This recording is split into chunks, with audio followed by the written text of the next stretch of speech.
Estamos de regreso en CNN Chile Radio. AM.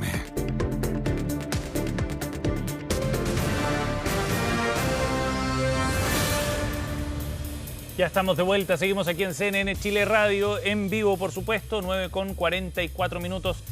Aquí en nuestro panel ya están nuestros invitados para el día de hoy. Voces del Poder comienza hasta ahora. Jorge Ramírez, investigador de Libertad y Desarrollo con nosotros. ¿Cómo estás, Jorge? Hola, Sebastián, buen día. Bienvenido. Y Marco Moreno, director del Centro de Democracia y Opinión Pública de la Universidad Central. ¿Qué tal, Marco? ¿Qué tal, Sebastián? Muy bueno. Bienvenidos. Gracias por acompañarnos hoy día en este viernes. Bien movida esta semana y vamos a partir con uno de los temas que en el ámbito político ha estado más candente en estos días, este quiebre en el oficialismo. Se ha generado un problema que pareciera que no es superficial, sino más profundo, por la distancia entre el socialismo democrático y el Frente Amplio y el Partido Comunista a partir del veredicto absolutorio de Claudio Crespo en el caso de Gustavo Gatica. No estamos terminando bien, han dicho desde el socialismo democrático, que acusan deslealtad hacia el Frente Amplio y al Partido Comunista. ¿Cómo ven ustedes esta crisis? Primero, en términos generales, ¿qué es lo que está reflejando esta distancia a partir del caso Gustavo Gatica? Jorge. Bueno, Sebastián, lo primero es que el poder cohesiona y la ausencia de poder digrega. Estamos experimentando ya el ocaso de esta administración de gobierno, donde el presidente de la República pierde, por cierto, y el gobierno pierde control de agenda, pierde ascendientes sobre sus filas. Y obviamente que no es novedad el hecho de que existan tensiones entre el socialismo democrático y el Frente Amplio y el Partido Comunista. Desde incluso la instalación de este gobierno, recuerden la tesis de los anillos concéntricos, sí, muchos episodios de crisis, pero que luego finalmente lograron, digamos, aunar bajo un criterio de ser parte de la administración de gobierno. Ahora, la diferencia es que en este caso, obviamente que de algún modo importa una tensión que está incluso a nivel país y societal respecto de la mirada que tienen los chilenos en relación al octubrismo, ¿ya? A la forma como se desplegaron y manifestaron el ciclo de protestas del año 2019. Y la absolución del exteniente Crespo expone esta fractura al interior de la coalición del oficialismo. Creo que el Frente Amplio no ha tenido un proceso de maduración suficiente, porque fueron un tanto irresponsables al momento de, en primer lugar, cuestionar el veredicto. En segundo término, ellos plantean una tesis que es incorrecta desde mi punto de vista, y de hecho muchos abogados lo han señalado así, de que la resolución judicial que absuelve al exteniente Crespo y que desarrolla el argumento de la legítima defensa no tiene que ver de manera directa con la ley Naín Retamal, ¿cierto? Pero cuando uno ve las vocerías del Partido Comunista y del Frente Amplio, sí, hay una suerte de purga hacia el Partido Socialista, toda vez que el Partido Socialista apoyó la ley Naín Retamal. Ahora, ese cuestionamiento que se hace al socialismo democrático tampoco encuentra mucho fundamento, porque el propio gobierno del presidente Boric desplegó con mucha fuerza y tracción comunicacional durante esta semana un sitio web donde se enumeran mil aspectos que contienen el legado, claro, de la administración. Y la medida 307 es precisamente la ley Naín Retamal. Después lo bajaron. Después lo bajaron, lo cual da cuenta de el sinsentido. Y finalmente, y con esto cierro, una reflexión respecto al rol del presidente. Porque el presidente de la República ha establecido una serie de comentarios respecto del veredicto que absuelve al exteniente Crespo. Él ha dicho que él habla desde la empatía, desde el corazón, que tiene el corazón desgarrado, ha dicho que él no quiere impunidad y que considera que el veredicto no es justo, ¿cierto? Y eso es muy complejo porque, en primer lugar, en Chile no estamos acostumbrados, y de hecho no debiera ser, de que, digamos, desde el Ejecutivo se hagan comentarios en relación a veredictos de un poder judicial que es autónomo. De hecho, lo pone casi al límite de una infracción constitucional, porque en el fondo, digamos, es monopolio de la judicatura el establecer la sentencia, y otro poder del Estado no puede revisar los fundamentos de un veredicto. Vamos a ir profundizando en eso. Claro, y con esto cierro. Creo que el presidente tiene que hablar desde la razón y no solo desde el corazón, como él ha planteado. Ok. Ajá. Marco. Sí, yo también coincido con que esta no es una controversia puntual, sino que más bien es la cristalización de lo que podríamos decir el quiebre postelectoral dentro del oficialismo, ¿no? Evidentemente lo que está de fondo es la derrota sufrida el 14 de diciembre, ¿no es cierto? Un 58%, es un masazo desde el punto de vista electoral, pero no solamente desde el punto de vista electoral, sino que también político. Y esto la guinda de la torta, podríamos decir, de alguna manera. Te lo decía el diputado Leiva cuando tú lo entrevistaste hace unos minutos, en el sentido de que efectivamente hay una suerte de intento del Frente Amplio y del Partido Comunista de reescribir responsabilidades, ¿no? Esto de las listas negras, esto de en redes sociales, ¿no es cierto?, funar a algunos parlamentarios del socialismo democrático, PPD, liberales, radicales, demócratas cristianos que votaron a favor el proyecto de alguna manera. Y de vincular esa votación con la impunidad. Exactamente. Eso es lo que reclama. Y eso es un intento, como te digo, de reescribir responsabilidades, ¿no? Asignando estas a este sector político. Por lo tanto, lo que estamos viendo acá, yo creo que como te decía, no es una controversia puntual. Aquí hay una discusión ya no de matices. Durante los gobiernos hubo discusión de matices, sino que hay una discusión ahora de legitimidades, ¿no? ¿Quién tiene la legitimidad frente a la opinión pública? Nosotros, dice el Frente Amplio del Partido Comunista, que no estuvimos de acuerdo con la ley, ¿no es cierto? Y el presidente, en una pulsión que ya le conocemos, ¿no es cierto?, de estos 4 años, es consistente con eso. O sea, de alguna manera sigue siendo el mismo Gabriel Boric, ¿no es cierto?, que cada cierto tiempo sorprende cuando adopta un rol más bien de presidente con una tendencia a la moderación, que contrasta, ¿no es cierto?, con su pulsión de salir a hacer declaraciones, puntos de prensa, que claro, lo ponen en el límite de lo que puede ser una infracción constitucional. ¿Y tú crees que en este caso, en esta tensión entre los dos bloques, está tomando cierto partido el presidente? Yo creo que sí, aunque mi impresión es que después de que deje la moneda, él va a tender a replegarse un tiempo, porque sin duda las responsabilidades de la derrota se las van a trasladar al gobierno y a él particularmente. Por lo tanto, probablemente los primeros meses tenga un repliegue, porque si no va a estar obligado a cargar con una mochila bien pesada, ¿no? Y los primeros meses van a ser justamente de mayor recriminación y por lo tanto probablemente después de transcurrido un tiempo, dado que va a haber un vacío de poder en la oposición, de conducción de la oposición, probablemente ahí vuelva a retomar un rol más importante pensando en futuros, ¿no es cierto?, desafíos políticos. Jorge, ¿cómo estuvo ahí el rol del presidente en este conflicto en particular? Porque le preguntaba a Raúl Leiva también si es que la proyección de una alianza se podía considerar parte del legado del presidente Boric, si es que efectivamente se había conseguido ese objetivo. Me decía claramente no.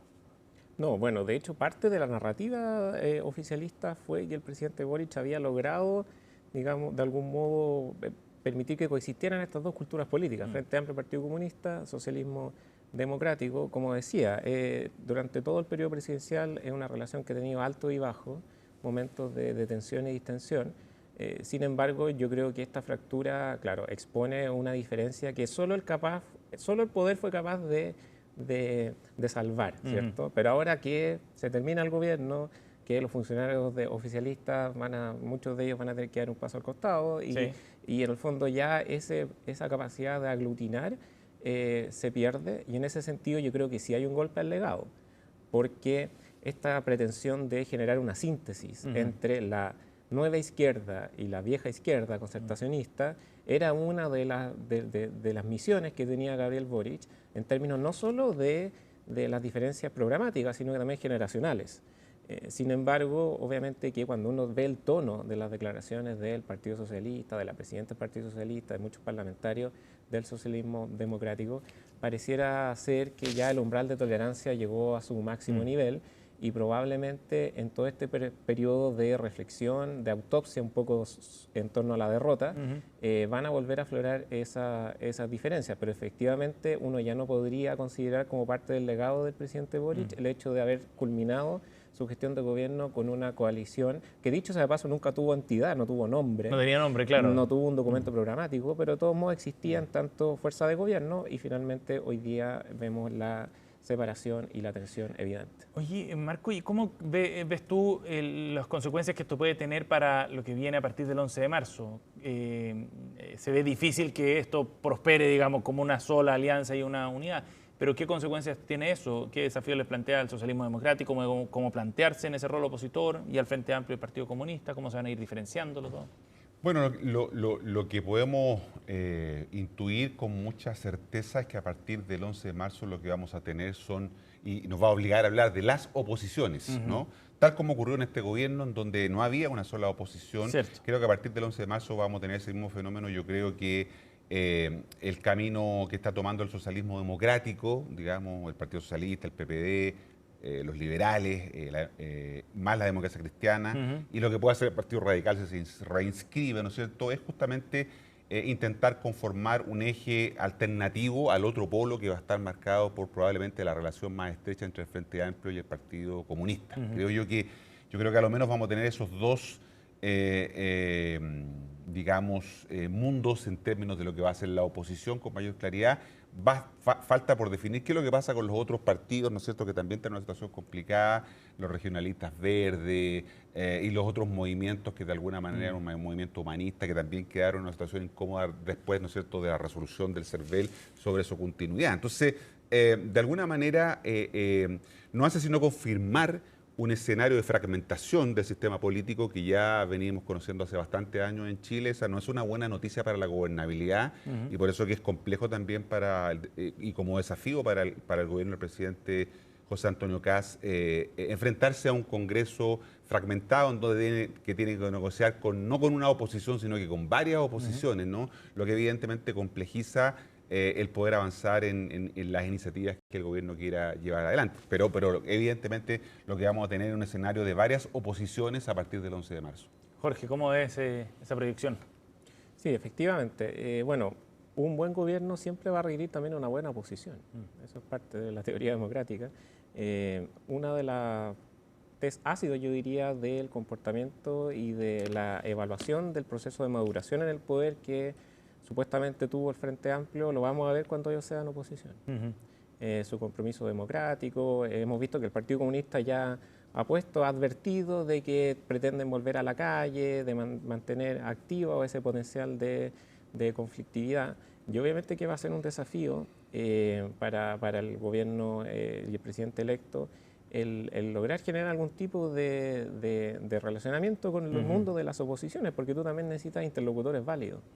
Y claro, tú vas a tener un líder natural de la oposición que va a ser el expresidente Boric, que va a terminar su periodo gubernamental con un indicador de aprobación bastante aceptable, incluso puede ser por sobre los 30 puntos, lo cual lo transforma por autonomacia en un líder político con un capital enorme, porque digamos con 30 puntos tú ya prácticamente tienes asegurado el pase a la segunda vuelta electoral.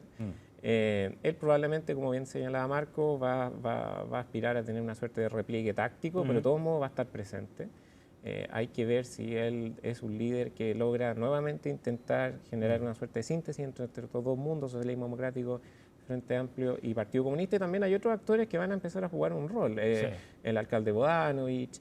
Hay que ver qué pasa con Carolina Toá, que también ha sido muy crítica. Y Janet Jara, que ahora está repensando su continuidad. Está también evaluando la posibilidad de permanecer Parece que va de salida o ya renunciar al Partido Comunista. Entonces, claro, ahí en el fondo es un tanto ingrato ese escenario porque es una recomposición desde la derrota, pero obviamente que es un proceso necesario y que el gobierno entrante también va a requerir ordenamiento, porque obviamente como se señaló, la fragmentación conduce al caos y a la ingobernabilidad. Y para cerrar solamente una reflexión sobre lo que anunció Janet Jara, esta reflexión que hace ella, donde se declara en reflexión sobre su continuidad en el Partido Comunista, de su militancia. ¿Cómo ves tú esa señal, Marco? Antes de irnos a la pausa. Siempre se ha establecido esta idea de que el Partido Comunista era una entidad monolítica, ¿no? Y lo fue a lo largo de la historia de Chile, pero yo creo que en los últimos años, ¿no es cierto?, eso ha ido resquebrajándose y lo que anuncia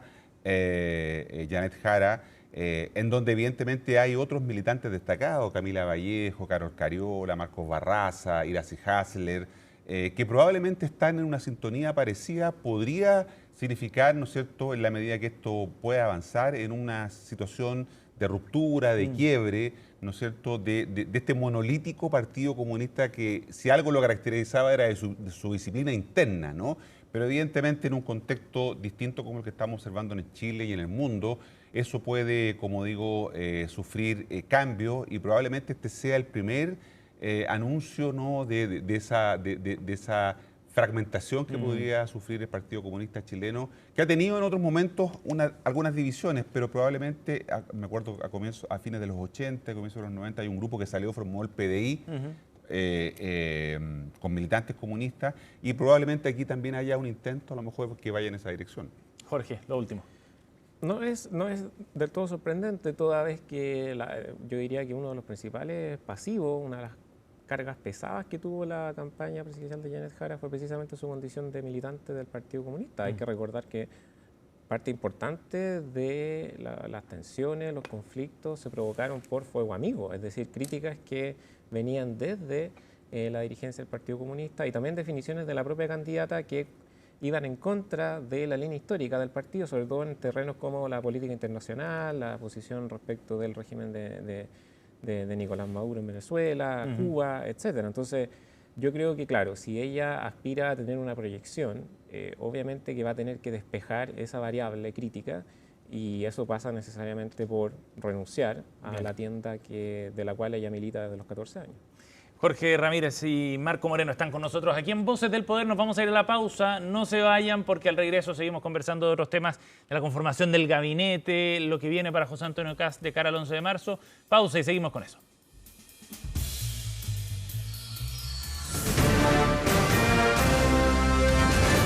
Hacemos una pausa y ya regresamos con CNN Chile Radio.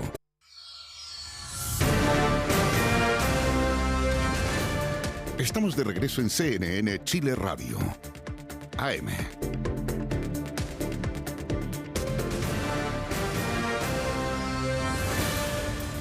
Ya estamos de vuelta, nos acompañan Jorge Ramírez y Marco Moreno en la edición de hoy de Voces del Poder para seguir analizando la agenda política de esta semana. Vamos a hablar del futuro gabinete de José Antonio Kast el 20 de enero, 4 días más ya deberíamos conocer la conformación del gabinete y bueno, no ha sido una semana tan fácil en ese sentido. Nombres que en la prensa han aparecido como dados por seguro, que después se quedan en duda o se bajan derechamente. Pareciera que el escenario está más difícil para la conformación del gabinete. Marco, ¿cómo ves el desafío por el que está atravesando, considerando las señales que se han dado esta semana del Partido Nacional Libertario de no sumarse y también las tensiones con los partidos de Chile Vamos? Sí, yo creo que hay varios elementos que hacen pensar que lo que estamos es frente a un diseño, ¿no? Que tiene un componente comunicacional muy importante. Esta idea de los anuncios por goteo, unido, ¿no es cierto?, a una suerte de testeo, de casting político que terminaron, que en el fondo lo que hace es buscar, digamos, ver cómo algunos nombres son recibidos por determinados públicos objetivos, lo ha hecho en lugares además en donde de alguna manera son controlados y que terminaron, por ejemplo, el testeo con el nombre de Guillermo Turner, ¿no es cierto?, que se había filtrado como posible ministro de Defensa, sí, no flotando, como se dice políticamente, ¿no? Y por eso que evidentemente podría salir. Pero el segundo componente, creo yo, de este diseño tiene que ver con que yo creo que estamos en presencia de lo que yo denominaría un gabinete personalizado. La personalización en política ha sido la característica de todos los gobiernos. Todos los presidentes eligen a gente de su confianza.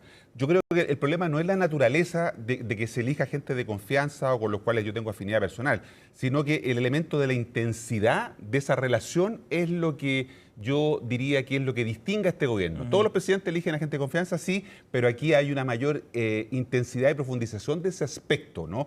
Que se ve en que los nombres que hemos conocido, no sabemos si son esos los que van a llegar el próximo martes finalmente, sí, ¿no es cierto?, a ser presentados, tienen este elemento, ¿no?, de una relación muy cercana con el presidente, pero en donde la centralidad está marcada por esta lógica del presidente. Yo revisaba la conformación de los gabinetes desde 1990 en adelante. Yeah.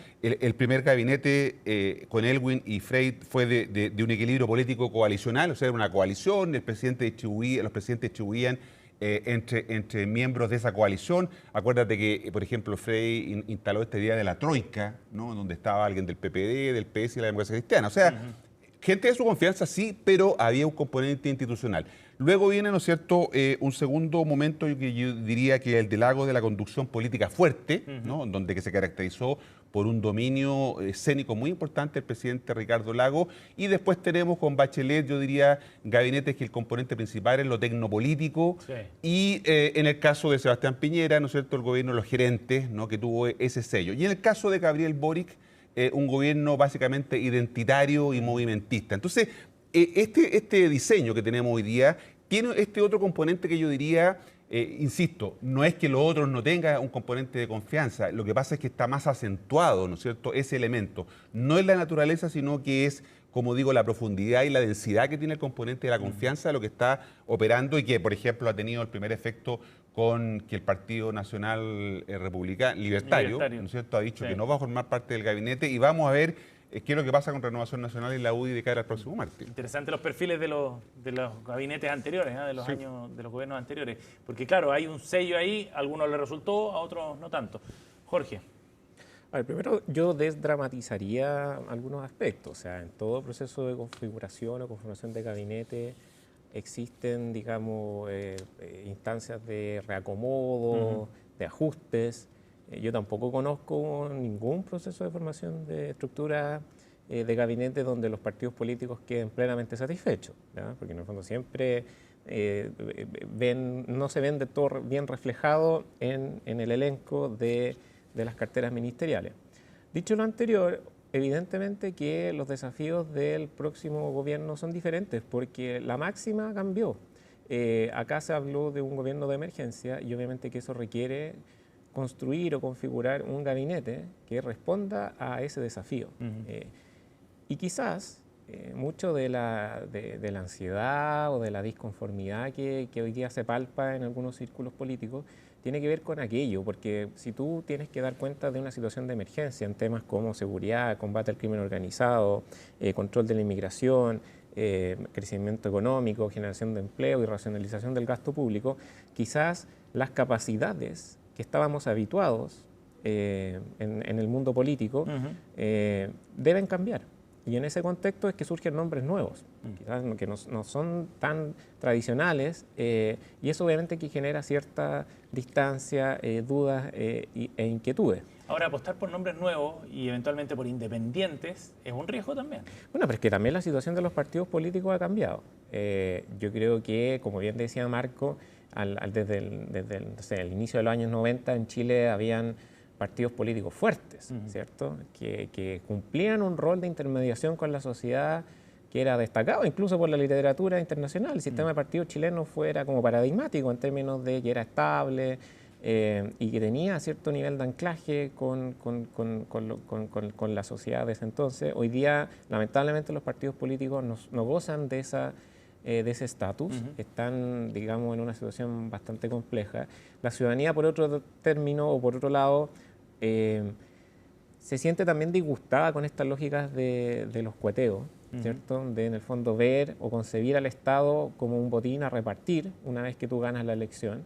Pero también es cierto de que acá se necesita política, evidentemente, y la historia reciente muestra. Eso te iba a decir, la historia reciente muestra de que tanto uno podría hablar de las administraciones de Sebastián Piñera o incluso el gobierno de Gabriel Boric, de que llega un minuto en que tú necesitas conducción política.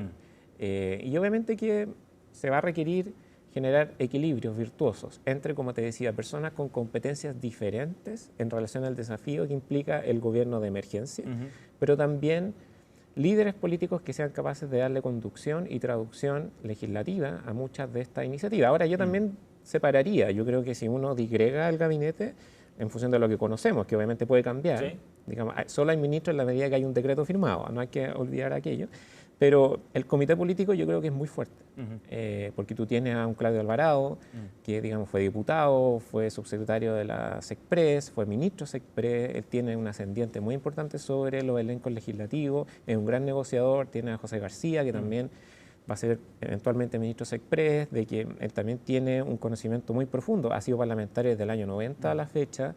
También tiene otros rostros que son nuevos, pero entienden los códigos de la nueva política, como por ejemplo la nueva vocera Mara Cedini. Entonces yo creo que, y Jorge Quiroz, que es una persona que tiene un tonelaje y un peso específico en el ámbito de la dirección económica que es valorable. Entonces yo distinguiría el comité político del resto de las carteras más sectoriales. O sea, Marco, es cierto, el gabinete personalizado ordena en el corto plazo, porque tienes afinidad, pero evidentemente en la medida que transcurre un gobierno se hace compleja la gobernabilidad. Muchos de estos ministros, si es que son los que hemos conocido, que son independientes en su gran medida, no tienen relaciones políticas, no tienen relaciones con los parlamentarios, por lo tanto, en términos de lealtades se convierte en un problema. Dos, que yo creo que de alguna manera la muñeca política y los nombres que se mencionaban acá son relevantes, ¿no es cierto? García Ruminot y Alvarado, no es suficiente para sustituir la estructura de un gobierno que necesita hacer política, ¿no? Porque yo creo que esto no se terceriza y no es suficiente. Entonces, aquí se va a requerir, dado lo que hemos comentado antes sobre un sistema fragmentado como el que tenemos en Chile, con una gobernabilidad compleja, se necesita capacidad política, ¿no? Y eso es lo que vamos a ver si se refuerza, si se intenciona en los nombres que conozcamos el próximo martes, porque de lo que hemos conocido hasta ahora, ese elemento no está tan presente. Y pareciera que todo se va a definir a última hora también, ¿eh? Pueden haber cambios importantes de aquí al 20 de enero. Marco Moreno y Jorge Ramírez han estado con nosotros esta mañana aquí en Voces del Poder. Gracias, Jorge. Gracias, Marco. Gracias a ustedes. Gracias por haber venido. Nos vamos a la pausa. A esta hora cerramos Voces del Poder, 10 de la mañana con 10 minutos, 24 grados la temperatura del momento en Santiago, para una máxima de 34 en una tarde calurosa, la que se viene esta jornada. Nos vamos a la pausa. Seguimos de inmediato con más en CNN Chile Radio.